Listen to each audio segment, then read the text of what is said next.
Thank you very much, Mr. Speaker. Mr. Speaker, on Tuesday, March 16, 2021, at approximately 4:30 p.m., the Minister of Finance moved for the adoption of the report of the Standing Finance Committee on the estimate of expenditure for the financial year 2021-2022 in the sum of $1,638,600,900, and to agree that the said sum do form a charge against the consolidated fund and other funds of the state of St. Lucia. Mr. Speaker, the copy of the estimates of revenue and expenditure for 2021-2022, which was provided in support of this resolution, contains irrefutable evidence of an error-laden and financially reckless budget, and that this budget, like the previous one, is a sham. Mr. Speaker, we did not get there by accident of history. And I'm sure you would have recalled, Mr. Speaker, from day one, I cautioned the Minister for Finance, the member for Mixed-South, and on many occasions, what has been well established, well documented, I was preaching to him in this honorable house. And I wish to quote on this occasion. I cautioned the Minister of Finance that key investments in our future are at risk. Higher interest costs could crowd out important public investment that can fuel economic growth. Priority areas like education and infrastructure. 2, less flexibility to respond to crises. On our current path, we are at greater risk of a fiscal crisis. And high amounts of debt leave us with much less flexibility to deal with unexpected events. It will be more difficult to work our way out, like the current pandemic. And of course, protecting the essential safety net. Our unsustainable fiscal path threatens the safety net and the most vulnerable in our society, our elderly, our children, our youth, the sick, the poor, the disabled or differently able. If our government does not have sufficient resources, these essential programs and those who need them most would be put in jeopardy, unquote. Mr. Speaker, right through the 5 years, I have been cautioning the member for Miko South. And so, Mr. Speaker, the headline fiscal performance indices are all pointing in the wrong direction. And the danger signs are flickering, and the sirens are ringing out loud, Mr. Speaker. Mr. Speaker, it's akin to starting your vehicle and watching the dashboard in the morning. You see all the signs of danger. The oil light is on. Your brake lights. Your indicator indicating that the radiator is empty. The check engine light is on. All the warning lights illuminating the dashboard like a Christmas tree, but it's not Christmas. This dashboard is what we see when we look at the macroeconomic picture of this budget, Mr. Speaker.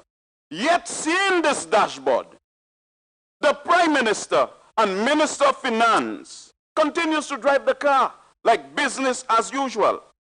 Mr. Speaker, sir, St. Lucia has been driven by this Prime Minister into the abyss of an economic crisis. He knows that this budget is a temporary budget, or more precisely, an election budget that needs to be replaced by a new budget after the general election. Fortunately, Mr. Speaker, the people will have their say in who they would like to govern after the next general elections. But, Mr. Speaker, they might want to dismiss those warnings again as mere allegations. So let us look at the fiscal dashboard of St. Lucia. starting with the fiscal performance of 2020-2021. And I refer to the budget summary on page Roman numeral 3 of the estimates of revenue and expenditure 2021-2022. It is clear, Mr. Speaker, that after waiting so long to pass last year's budget in order to assess the effects of COVID-19, the Prime Minister and Minister for Finance forecasts were way off, and he got it horribly wrong. Let me start with recurrent revenue, Mr. Speaker. The Minister for Finance forecasted revenue at $1,019,515,400. Based on the projected outturn, revenue collection at the end of the fiscal year is $802,825,759, representing a shortfall in revenue of just under $136 million, or a shortfall of about 11.3 million monthly. In percentage terms, Mr. Speaker, the Minister for Finance's forecast was off by 13.3%. Mr. Speaker, a financial controller in any company, and they have been boasting about running country as a business, in any financial company who had a forecast like that would be fired instantly, especially after delaying his budget for 3 months in order to make a proper assessment of the COVID-19 situation, because there are consequences to a poor forecast. And let us examine them. So, Mr. Speaker, let us examine the consequences of this poor forecast. The current deficit of the budget, which is the difference between current revenue and current expenditure, was forecast to be negative $216.2 million, which means that the government was forecasting to borrow $216.2 million to finance its current operations, Mr. Speaker. This means, Mr. Speaker, that the government is now borrowing to pay for wages and salaries and borrowing to repay its debts. This was the forecast, Mr. Speaker. The preliminary outturn is showing that the deficit is significantly higher at $289.3 million, Mr. Speaker. This means we are borrowing an average of $24.3 million per month to pay for the current operations of the government. Mr. Speaker, when we are borrowing to pay for salaries and debt, we know we are in trouble, Mr. Speaker. I want to compare the fiscal situation with the reign of the Labour Party over the period 2011-2016. I heard them boasting and trying to compare. And in the context of those estimates, let me accentuate, Mr. Speaker. In the worst year of the Labour Party, which was 2012-2013, when we were trying to clean the fiscal mess inherited from the UWP government, the current deficit was negative $52.8 million, Mr. Speaker. And I am quoting from the 2019 Economic and Social Review, page 108. Our government saw that this situation was unsustainable and immediately took steps to rectify that situation. And by the time we left office, Mr. Speaker, the current account balance was positive, meaning that we were generating savings. In fact, Mr. Speaker, 2015-2016, it was a positive $82.7 million. And given the fact that in 2016-2017, the SLP's budget was constructed to ensure a further increase, it went up to $92 million in the said period. Hence, Mr. Speaker, we have moved from a savings of over $90 million with our management of the economy to a deficit of $289.3 million under this reckless administration. Overall fiscal deficit. Mr. Speaker, we now come to the more worrying aspect of the budget. This is, Mr. Speaker, the overall deficit, which essentially represents the borrowing requirement of the government, taking into consideration capital expenditure. The government had forecast an overall deficit of $433.7 million in 2020-2021. But the projected outturn for that period is closer to $500 million, Mr. Speaker. The actual figure 498.9 million. In our term in office, Mr. Speaker, the highest level, the overall deficit reach was 328.8 million in 2012-2013. And as I mentioned earlier, Mr. Speaker, we inherited a fiscal mess from the UWP in November 2011, and this figure in 2012-2013 was a reflection of that fiscal mess. The government of the St. Lucia Labour Party took corrective steps and brought down the fiscal deficit in 2015-2016 to 106.3 million in 2015-2016 and further lower it to 79.4 million in 2016-2017. Remember, Mr. Speaker, we passed a budget in 2016-2017 which the UWP government decided to implement, Mr. Speaker, because it was a sound budget, unlike the bullock we are dealing with today for 2021-2022. Let's look at the net financing requirement. It gets worse, Mr. Speaker. When we examine the net financing requirement, and I'm still on Roman numeral 3 in the estimates of revenue and expenditure, or the amount that the government would have to borrow for the budget for 2020-2021. The projected amount that was supposed to have been borrowed for the budget, Mr. Speaker, was about 560 million in 2020-2021. But, Mr. Speaker, the amount that we had to borrow was even bigger, Mr. Speaker. It was 618,166,769. It is no wonder, Mr. Speaker, that the CDB had on their regional highlights that St. Lucia's GDP, debt-to-GDP ratio, was over 100%, 102. But yesterday, the Minister for Finance said that they have pulled back that figure. And so, Mr. Speaker, in the absence of that clarification, and of course, with your guidance yesterday, I will refrain from saying it's over 100%. But it is not, Mr. Speaker, it is not out of the imagination, because the DFCs have not yet been involved, and that is debt, Mr. Speaker. Yes.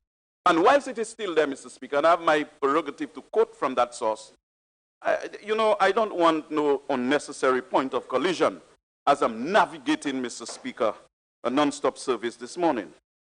So, Mr. Speaker, they did indicate that we had the highest debt-to-GDP ratio in the English-speaking Caribbean. But our public debt has increased by over 680 million in 1 year. We need to let that sink, Mr. Speaker. Indeed, we are sinking, Mr. Speaker, no pun intended. And this country needs to be rescued very quickly, Mr. Speaker. So, Mr. Speaker, talking about sinking, what happened to the sinking fund? This government made a big issue of the need to have a sinking fund for the repayment of future debt. I would like honorable members to refer to page 601 of the estimates of revenue and expenditure for 2021-2022. You see, Mr. Speaker, a string of zeros for sinking fund contribution. $0 in 2019-2020, $0 in 2020-2021, and $0 for 2021-2022. I also understand, Mr. Speaker, that there is no money in the sinking fund. It has all been used up. And that's not surprising, because we saw in last year's estimates of revenue and expenditure that they utilize it for all types of things to accommodate Tiwa King and DSA. Relocating Bose Jude, relocating the rubbish dump, all types of things. And so it has been exhausted for foreigners, Mr. Speaker, for foreigners. But I wish to refer to capital expenditure. Mr. Speaker, I note that the government projected that capital expenditure was forecasted at just over 335 million. And we're still on page Roman numeral 3, Mr. Speaker, on the capital expenditure. Projected expenditure for that year is 241.5 million, Mr. Speaker. Can the Minister for Finance furnish this House with a breakdown of the capital expenditure so that we can see how much was spent on each project in 2020, 2021, as the capital expenditure schedule does not show this information. It would also have been important, Mr. Speaker, for the Prime Minister and Minister for Finance to have presented a supplementary estimate for 2020, 2021, as there was so much borrowing during the course of the year that was not included in the budget for 2020, 2021. And I imagine these funds were spent, Mr. Speaker. This House, Mr. Speaker, is in the dark, as we do not know how the Minister for Finance spent this money. I wish to refer the Minister for Finance to Section 34 of the Public Finance Management Act, a new act, Mr. Speaker, that the Minister for Finance brought to this House for approval. He should now comply with the provisions of the act, Mr. Speaker. Mr. Speaker, let us turn our attention. We have looked at that forecast, and it's a pity the member for Miku North isn't there, because she said it was such a brilliant forecast. I noted very, very carefully in what she said. So let us see, again, as we navigate the current period. So having analyzed the budget, Mr. Speaker, for 2020, 2021, and showing that the forecast was way off, I have no confidence in the estimates for the budget for 2021, 2022. Again, Mr. Speaker, the numbers are highly, I would say, optimistic.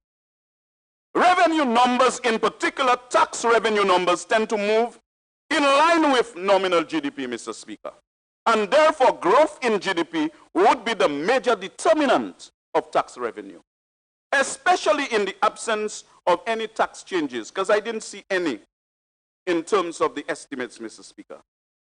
And I am assuming that the Minister for Finance has not increased tax rate. So if this is the case, then nominal GDP will be the major determinant of tax revenue in 2021, 2022. I again refer to the budget summary, Mr. Speaker, on page Roman numeral 3. We see, Mr. Speaker, that the government is forecasting GDP to grow from 4.42 billion in 2020-2021 to 4.85 billion in 2021-2022. This represents an increase of 9.7%, Mr. Speaker.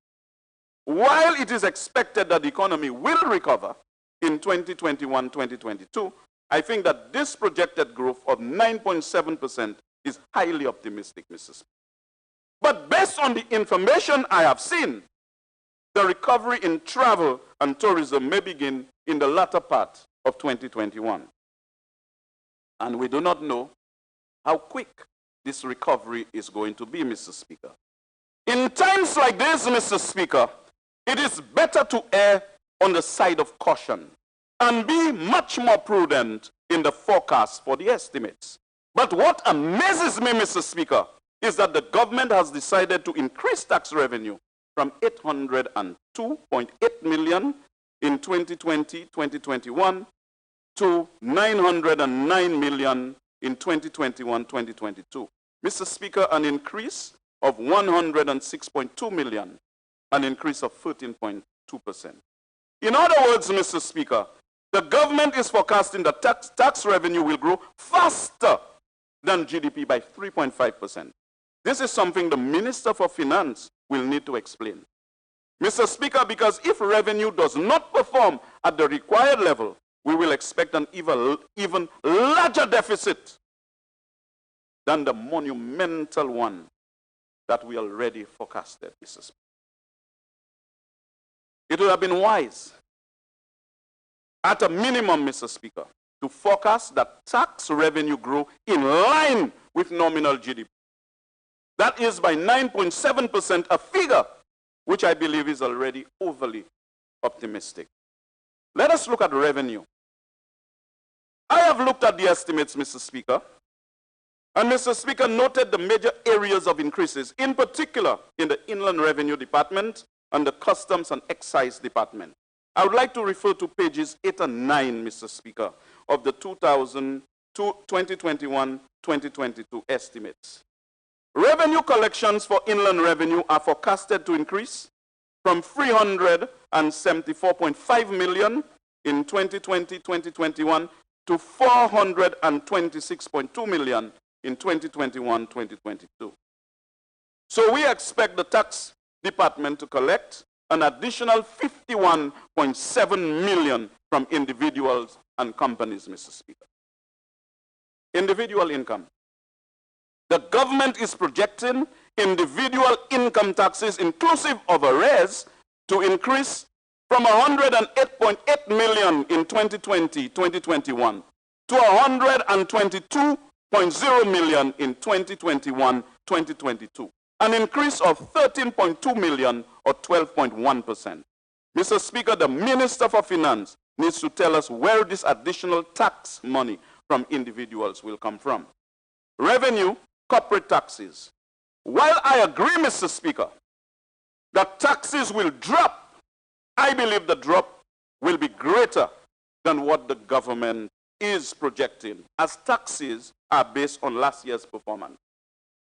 The government is projecting a drop in corporate taxes from 90 million in 2020-2021 to 75.6 million in 2021-2022. Many businesses were squeezed, Mr. Speaker, during that period, 2020-2021, and made losses, many made losses, Mr. Speaker. I notice, however, a huge increase in stamp duties, Mr. Speaker. The figure for stamp duties increased from 13.1 million to just under 47 million. Mr. Speaker, the Minister for Finance needs to tell the House what accounts for this huge increase. It is certainly a very unusual development, and I'm sure there's a credible explanation for it. Revenue, value-added tax. Interestingly, Mr. Speaker, the government is projecting the value-added tax, or VAT, to increase from 115 million to just under 145 million, an increase of 30 million. Based on this government's pronouncements before the elections, I thought this tax would have been history. As they went about telling the people of St. Lucia, they would have eliminated the VAT. Another untruth among the countless that were made by this government. Let us look at revenue, customs, and excise. I now turn to that particular aspect of things, Mr. Speaker. And revenue collections is projected to increase from 426.2 million in 2020-2021 to 481.1 million in 2021-2022, an increase of 54.9 million or 12.9%. I note again, Mr. Speaker, that the government is depending on the value-added tax to increase from 125.7 million in 2020-2021 to 143.7 million in 2021-2022, an increase of $18 million. So the government is projecting that VAT collections in total will increase by just under $50 million. So much for eliminating VAT, Mr. Speaker. The hypocrisy of this government, Mr. Speaker, knows no end. Let us look at revenue, excise tax on imports. The other area of interest, Mr. Speaker, is the excise tax on imports. This revenue head, Mr. Speaker, is where I presume the gas tax is collected. In this area, Mr. Speaker, the government is forecasting to collect 106.7 million, an increase of 3.7 million. We now know that the government was peddling untruths about this tax before election, the 680, that they had a march to protest, Mr. Speaker. And Mr. Speaker, and the missing 680 was a ploy by this government to win the elections. But more than this, Mr. Speaker, wasn't the 150 supposed to go into a lockbox? Can the Minister for Finance, Mr. Speaker, advise as to where he has hidden this lockbox? I now turn to the other critical fiscal aggregates. And in this regard, go back to the budget summary, Mr. Speaker. The forecasted current account deficit for 2021-2022 remains extremely high at 232.5 million, even with the optimistic revenue figures. This means, Mr. Speaker, that the government expects to continue to borrow to pay for wages and salaries, debt, and other current expenditures in the new financial year. This means, Mr. Speaker, that the government will be borrowing $19.4 million every month to pay wages, salaries, debt, and other expenditure. Mr. Speaker, this is simply unsustainable and cannot continue. I note that the government wishes to raise over $240 million in treasury bills and bonds. I assume, Mr. Speaker, that this $242.5 million in current account deficit is to be financed from this bond. And I see that there are 0 bonds to finance the capital expenditure. So it is reasonable to infer that it is to finance the current account. So, Mr. Speaker, what happens if the government cannot raise these bonds? Will civil servants be paid? Or will we default on our debt? Or will we not pay bills to companies, landlords, contractors, and other citizens in St. Lucia? I'm asking. Mr. Speaker, this situation is a major crisis, and the government is simply playing politics with the predicament that it has placed this country in, all in an effort to mama-guide people into winning the next election. We know that payables is skyrocketing, possibly in the vicinity of 100 million, Mr. Speaker. Are we expecting this figure to go even higher, Mr. Speaker? I am asking. If the government cannot raise the bonds, Mr. Speaker, the country will be thrown into a major crisis. This is a very likely scenario, Mr. Speaker, as investors may not be willing to buy our bonds, given that St. Lucia will be deemed to be a high-risk country, given that our debt-to-GDP ratio is in the vicinity of 100%. Overall deficit. In line with the current account deficit, the forecasted overall deficit remains staggeringly high at $383.8 million in 2021-2022. In fact, Mr. Speaker, the combined overall deficit for the fiscal years 2019-2020, 2020-2021, the projected for 2020-2021, and the forecast for 2021-2022 is just under $1.1 billion. Mr. Speaker, it is clear that this debt, which will have to be repaid, will affect this current generation and all succeeding generations. In fact, we are mortgaging the future of our young people for the sake of the current expenditure of the FFF empire. And I wish to turn to the financing requirement of the budget. I finally want to mention the net financing requirement, Mr. Speaker. The amount that the government is forecasting to borrow, $509.7 million. This means that over the last 2 fiscal years, the government would have borrowed over $1.1 billion. I wish to repeat, Mr. Speaker, this situation is untenable and cannot be sustained.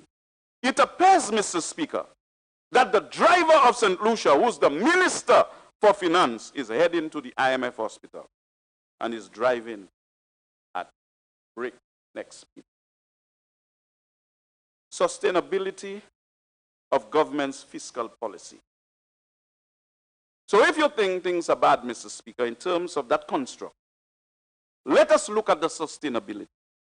Members would observe that the forward estimates for these 2 years are the same, namely $1,233,567,777.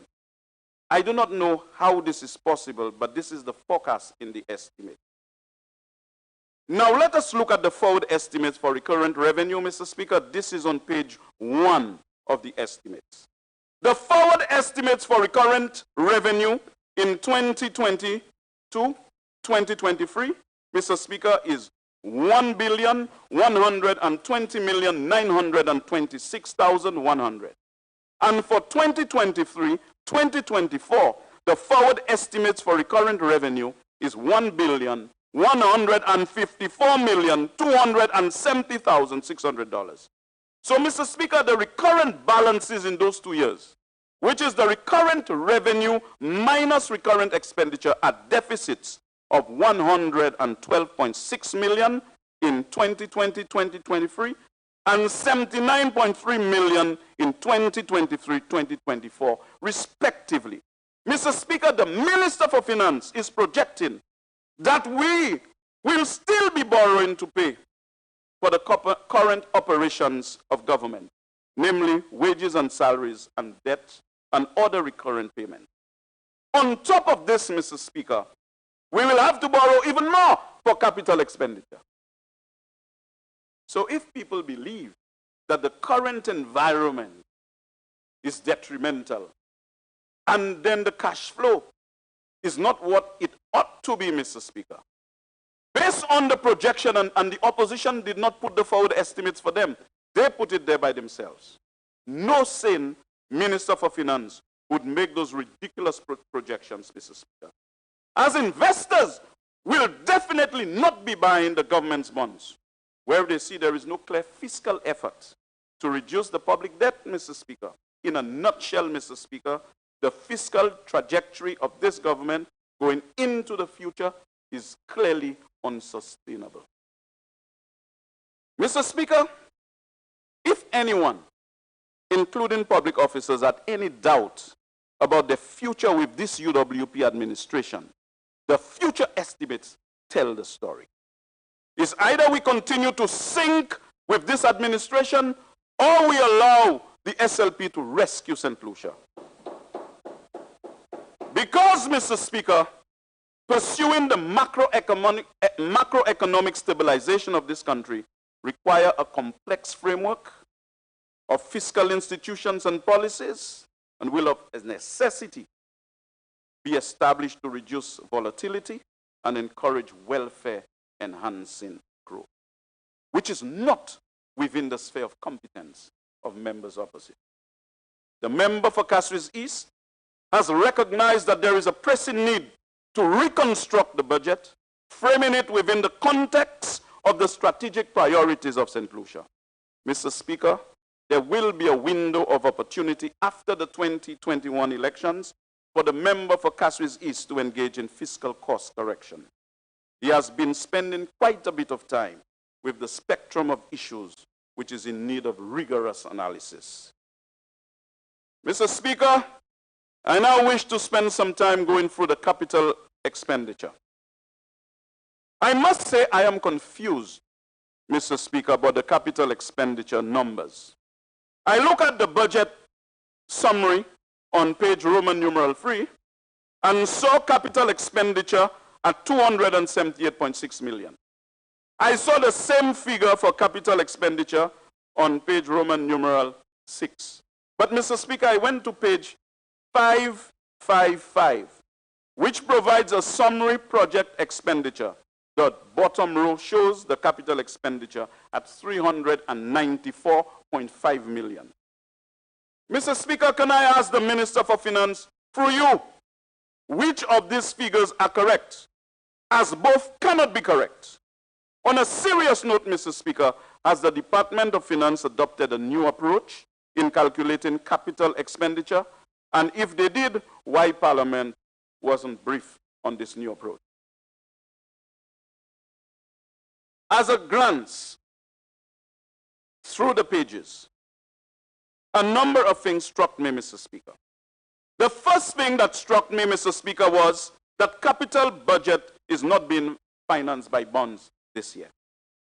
This is an admission by the government, Mr. Speaker, that it knows full well that it cannot raise any more bonds on the market and that it has exhausted all the fiscal space. Secondly, Mr. Speaker, the government plans to finance a large part of the capital budget with grants. In fact, the government included an amount of $121.2 million of grants to finance the capital budget. To put this amount Into context, Mr. Speaker, the government received 40 million in grants 2019-2020 and 31.6 million in 2020-2021. Based on the historical implementation rates of capital projects, I am not confident, Mr. Speaker, that the government will receive such a large inflow of grant funding. The third thing that struck me, Mr. Speaker, is the fact that the government of St. Lucia is using the entire proceeds of the World Bank loan that was recently approved in Parliament to finance the capital budget. Mr. Speaker, in my presentation to this Honorable House on the resolution to approve the World Bank loan, I think the Prime Minister can recall, I made reference to the press release that was issued by the World Bank on the approval of the loan by the Board of Directors of the bank. I want to refresh the memory of the Prime Minister, and I wish to quote again from that press release. The World Bank Country Director stated the following, Mr. Speaker, and I quote, "This financing aims to provide St. Lucia urgent support to protect lives and livelihood and strengthen economic resilience." Unquote. The press release goes on to state further, this World Bank financing is expected to help the government enhance the capacity of the health sector and provide short-term relief to the poor, small businesses, and the most severely affected workers. It supports measures to ensure business continuity and save jobs. Unquote. Now, Mr. Speaker, I have reviewed the list of the projects funded by the World Bank in these estimates. And these include the following projects, and I refer to page 600 of the estimates, Mr. Speaker. Beaufort Water Supply, Choiseul Road Rehabilitation, Opico Bellevue Road, Larishus Vieux-Fort Road Diversion, that's the Tiwaking Road, Millennium Highway West Coast Road Upgrade, reconstruction of bridge cul-de-sac, SRRP Bunslaho and Labrimin Village Road, Tiroche Miku Road Rehabilitation, Proud Settlement Upgrade, BNTF 10th Program, e-books, St. Lucia Education Quality Project, New National Hospital Commissioning, St. Jude's Hospital Reconstruction, General Elections, National Apprenticeship Program, or OJO Labs, as we know it, Performance Management and Delivery Unit, or POMANDU, Purchase of Passports, Radial Lassini, St. Lucia Border Control, ICT Evolution, Computer-Aided Birth Certificate,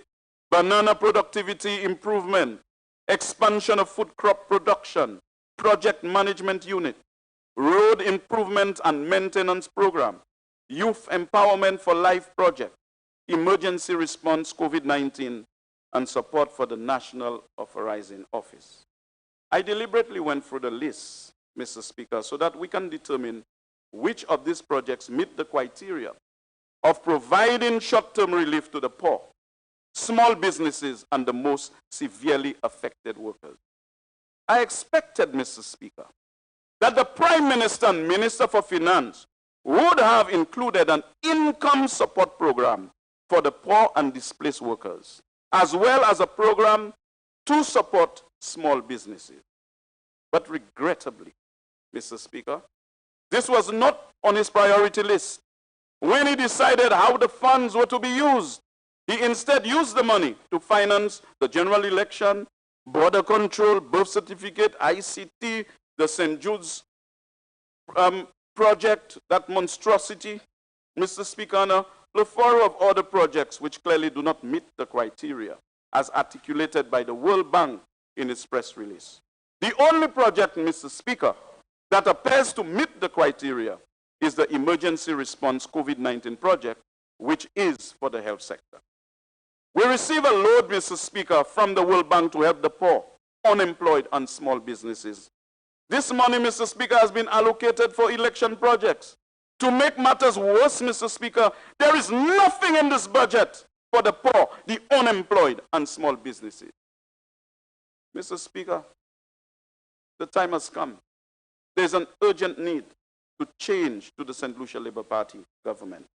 if we are to reverse the fortunes of this country and place St. Lucia once more on a higher growth trajectory and increasing the welfare of its citizens. Project by the Republic of China, Taiwan. The other major striking issue, Mr. Speaker, is the preponderance of projects funded by the government of the Republic of China, Taiwan.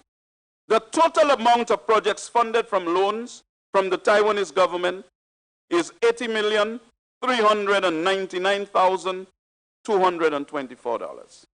Mr. Speaker, is the government going to take a new loan? Or are these existing funds available from previous Taiwanese loans? We need to know, Mr. Speaker. I'm only asking. I have reviewed the capital budget, and Mr. Speaker, this budget is so confusing that I have so many questions to ask the Minister for Finance. I took a look at the projects in 2021-2022 vis-a-vis those in 2020-2021.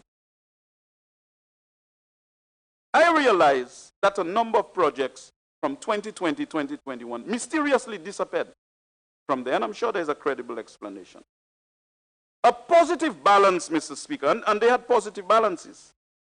And a positive balance indicates a project will be continuing in the next financial year. I'm just going to mention a few. First is the CASIP project, which had a project balance of $2,169,781. Can the Minister for Finance give us an update on this project, Mr. Speaker? Another project that had disappeared in the Department of the Public Service is the Shared Services Platform. I don't know whether I didn't have my glasses, whether I'm not seeing it and it is there. Other projects that seem to have disappeared even when there were major positive balances are the Moroccan Soil Fertility Project and one which I find interesting, the National Housing Program. Mr. Speaker, the total cost of this program was estimated at $15,053,875, of which $2,032 was allocated last year, leaving a balance of just over $13 million. This project has disappeared from the 2021-2022 estimate. So I'm sure the Prime Minister and Minister for Finance, in his rebuttal, will offer some clarification. I would also like to know, Mr. Speaker, what happened to the Swift Justice Project, for which the sum of $968,338 was allocated last year. This project was intended to reduce the backlog of cases. I would like to know if any of this money was spent, Mr. Speaker, as I think, if anything, the backlog of cases seem to be on the increase. I want to turn my attention to the Department of Infrastructure, Head 43. The first project I would like to seek clarification on, Mr. Speaker, is the Millennium Highway West Coast Road Project, for which the project cost is stated at $154,310,492. Last year, Mr. Speaker, the project cost of this project was $120,400,000. The project cost has increased by a massive $34 million. What has happened, Mr. Speaker, to cause the project to increase by over $34 million?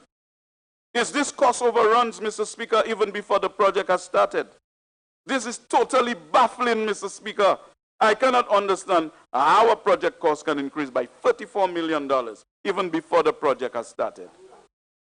This is a 40% increase. Mr. Speaker, can the Minister for Finance indicate who will be paying for this increased cost? As I am sure it is not the UK government. And look at what's happening to the Pong again, Mr. Speaker. This is a project that we need to monitor extremely closely. Mr. Speaker, I note 3 new projects have crept into the estimates of the Department of Infrastructure. The first is called the National Roads Rehabilitation Program and is estimated to cost $104 million. The amount allocated to be spent this year is just over $9 million. The second project is the Bel-Air Road Reconstruction Project, which is estimated to cost $4.5 million, of which around 2.3 million is allocated this year.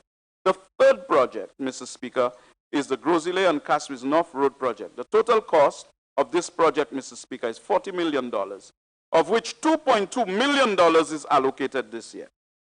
It is striking, Mr. Speaker, that all three of these projects are funded by revenue. Mr. Speaker, why would we be funding those capital projects from revenue when we do not have enough revenue to pay our recurrent expenditure?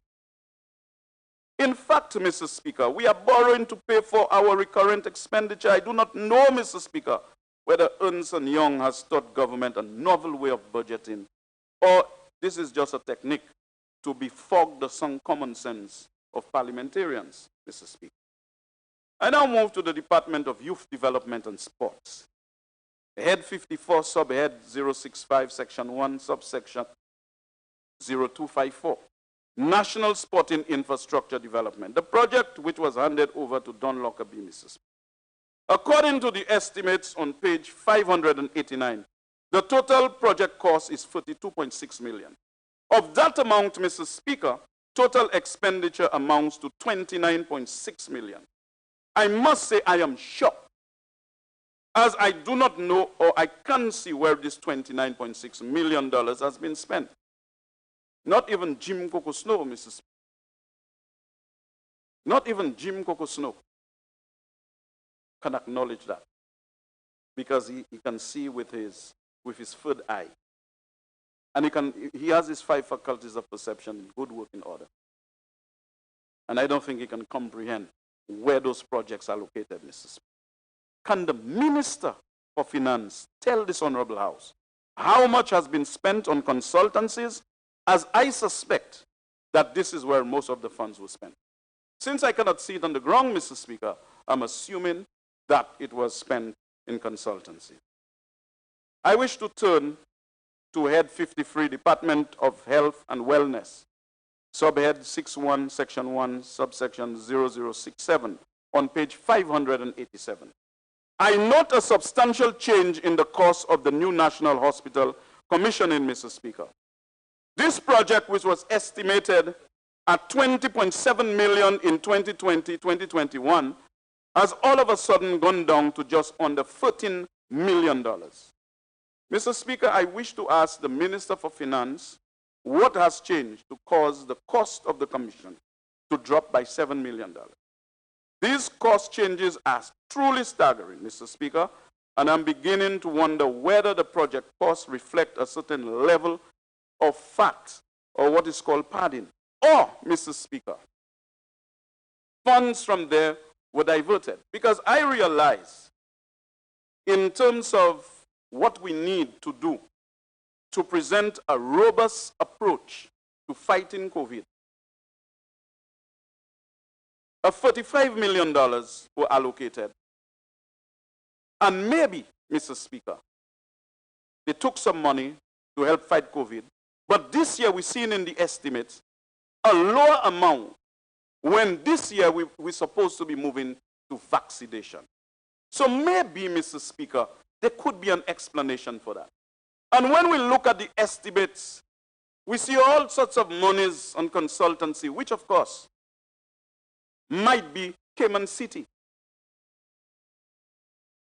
And the whole idea is, why we need Cayman City to train our nurses? Our nurses are well trained. And I'm only asking for clarification. I see a 4.9 million in consultancies, okay, EU. Then I see it was adjusted to 6 million.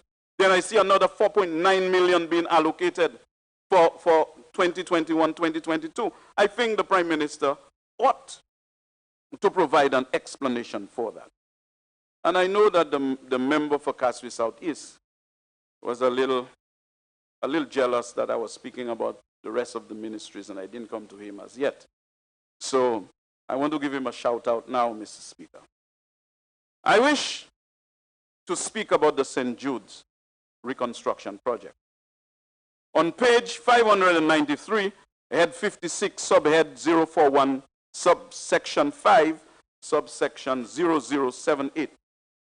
An amount of $190 million $935,936 has been estimated for a new useless building while people are suffering. The member for Castro Southeast, maybe that's your strategy, has remained tight-lipped about completion date, about the total project cost. But the amount quoted in the estimates is $190.9 million, of which $166 million has been spent. An amount of $12 million has been allocated this year, leaving a balance of $12.8 million on the second loan taken by this government for next year. Mr. Speaker, given that there is a balance allocated for next year, I find it reasonable to infer that this project will not be completed this year. We also know, Mr. Speaker, that the first loan has been fully utilized.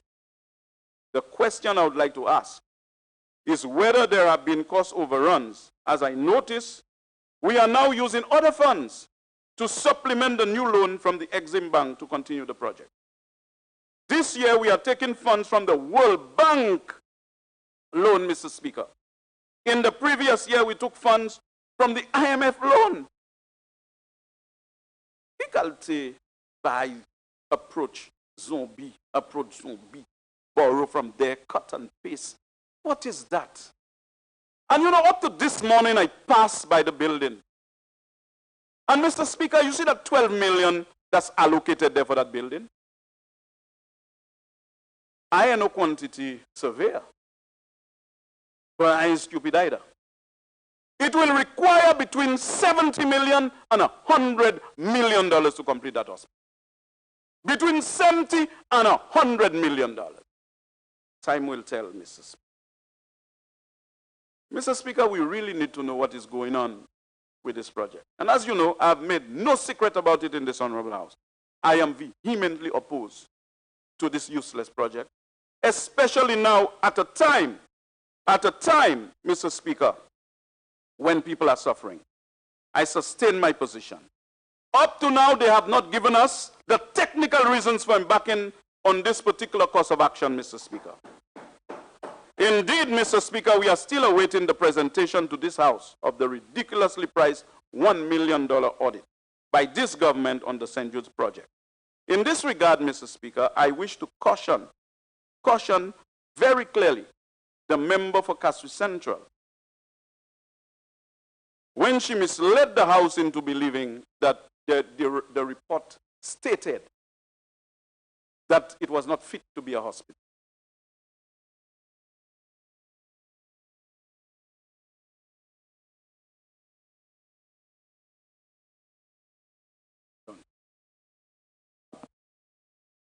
Mr. Speaker, first of all, I would wish to know at which point have I spoken and misled the House with regard to the debate for the matter that is now for us. I would like to know that point of order. Honourable Member, not referring to a statement made outside the House, referring to a statement made inside the House. Thank you, Mr. Speaker. Provide information also. Anything for you. If you're unable to provide such information, I do ask that. Mr. Speaker, the statement was made in this Honorable House by the member. I'm not saying no, but you will have to provide that information because you're actually saying that he has misled. Yes, she did. The House. She did, and I'm going to prove that, Mr. Speaker. And you're going to do it now? Yes, I'm going to do that now. Because the interim report, and she said, I indicated just throw some chemical and return the patients. So that's what she said, very clearly. Very clearly. The member for Labrie, what did he say, Mr. Speaker? And I quote from Government Hansard. Indicate the Hansard, there's what the sitting. Okay, what she said. You want me to quote exactly what she said? Quoting, right, so I'm saying just indicate the Hansard. April last year during the appropriation bill debate, it was on the 5th, Thursday the 5th. And I said, last time I spoke here, I told you all what is missing at St. Jude's is for you to tile the floor. Put the tiles in the ceiling. Mr. Rosary sells chemical very close to the mall. Go and get some chemical and clean the building.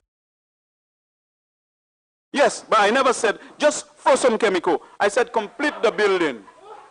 Yes, yes, it's just throw some chemical in the building. I never said that. I never said that. Mr. And of Speaker, course... Mr. Speaker, on a point of order, I mean, this is hilarious. Mr. Speaker, the honourable member has said... Mr. Speaker, there's no point of order.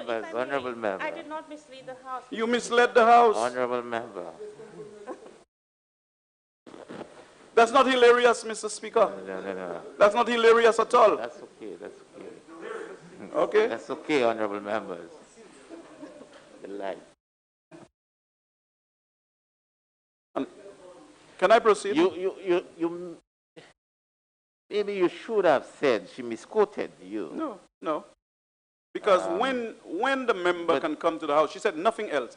I said, just throw some chemical. And I never said that. Honourable. No. Honourable. Look, I understand language very well. Honourable. I understand where you're going to member for library. Honourable member. I am going to ask. We'll deal with this. We'll move on from that. But I'm going to ask the honourable member from library, because he's now saying that you said it in the House. So that means answered somewhere we'll have your word. I will get it, and then we'll come back and then we'll just clarify. I'll tell you exactly. If the honourable member, if I have to ask the honourable member to stand and withdraw the statement, certainly. I will so do. But I will get. Very well, Mr. Speaker. But before you, one thing that you would have to give us now is the sitting which he said. The last sitting of the House. The last one? Yes. Okay then. And this is exactly what she said, and I quote. Mr. The Speaker, member for library. On a point of order, Mr. Speaker, a member have not spoken. The member was not present in the House when the statement was made. And he's coming back at another sitting of the House to accuse another member of me. He should have been there to respond to the matter that was being dealt with. But he's coming and implying that the member has spoken and misled the House. The member has not spoken in this debate. So noted that the member has not spoken. Mr. Speaker, may I proceed? This is what the member said. The member for library, what did he tell us to do about St. Jude's Hospital, which the report clearly stated was not fit to be a hospital? What did he say? Just throw some chemical in there and put the patients in there. Just throw some chemical in there. Now, let me tell you what the report said. So on a point of order, Mr. Speaker, this is serious, because if I am being accused of leading the House, this is a very serious. In effect, what I was saying was that the member was flippant in the way he was suggesting that we should just inhabit St. Jude Hospital. That's the point I was making, that there were no serious issues with it to be dealt with, and in effect, he was just saying to use the chemical and get inside the place. That was my point, and I was not misleading.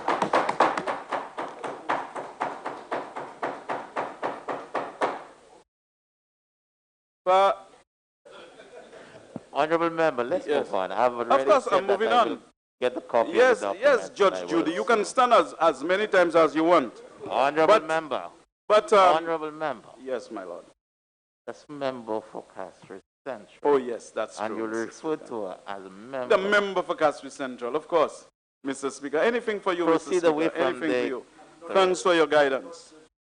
And Mr. Speaker, the interim report, technical audit of St. Jude's Hospital Reconstruction, January 2017, on page 162, says, and I quote, we do see a great value present in the works completed to date and believe the project is salvageable and could be converted into a facility that can properly serve the needs of St. Lucia. It went on to say, with future potential for growth and development, unquote. So the report never said it wasn't fit to be a hospital. Mr. Speaker,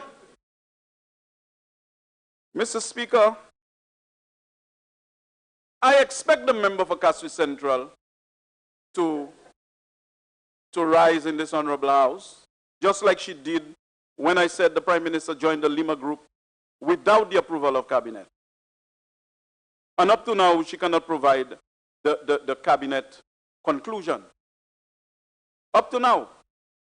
So, Honorable Member, anyway, Mr. Speaker, may have been my fault. I am going to proceed. Honorable Member, it may have been my fault. I did not alert you as the time because of, but you have about 5 minutes. 5 minutes. Normally you give 15, Mr. Speaker. And I was interrupted. I was interrupted many times. But you see, no notice for me. You're the Deputy Speaker. Oh, I see. Mr. Speaker, at this juncture, Mr. Speaker, I wish to turn to Head 45. Head 45, Department of External Affairs. Mr. Speaker, I recalled, and I must say, an amount of $31,179,630 has been estimated.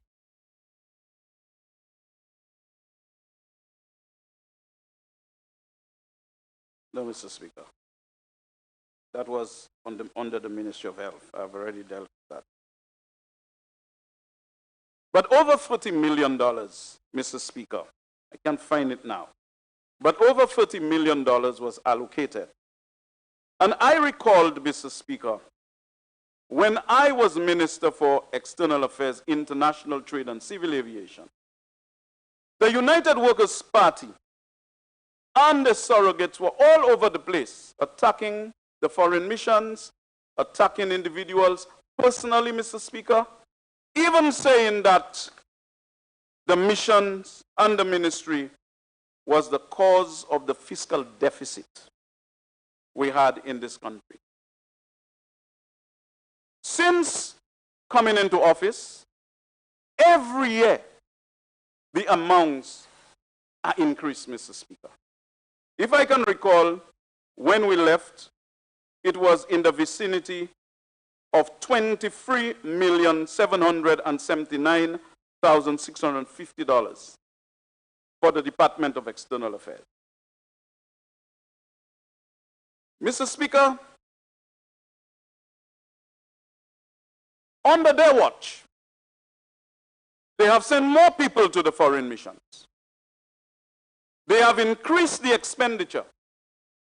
And I have never to date attacked any Consul General, any ambassador or High Commissioner. To date, I have never said that the allocation is too little or too much. I believe most times people make a lot of noise about the Ministry of External Affairs. People are only traveling and people doing this and people doing that and nothing is happening.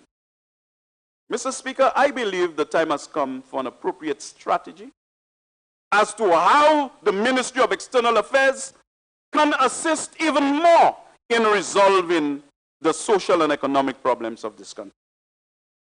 And so even at this point, after 5 years, Mr. Speaker, increasing expenditure by over $3 million, when they said that they were going to reduce and cut and do this and do that, I think the time has come to provide an accounting over the past 5 years. And I remember, Mr. Speaker, whilst indicating that I had no problems with the Ministry of External Affairs getting adequate resources to be able to assist St. Lucia, at the appropriate time, the 2 ministers of External Affairs must come here to account. And I recall the last time I spoke in this house regarding COVID-19. I said with 2 ministers of External Affairs, 2 ministers, where is the productivity? What is there to justify the cost?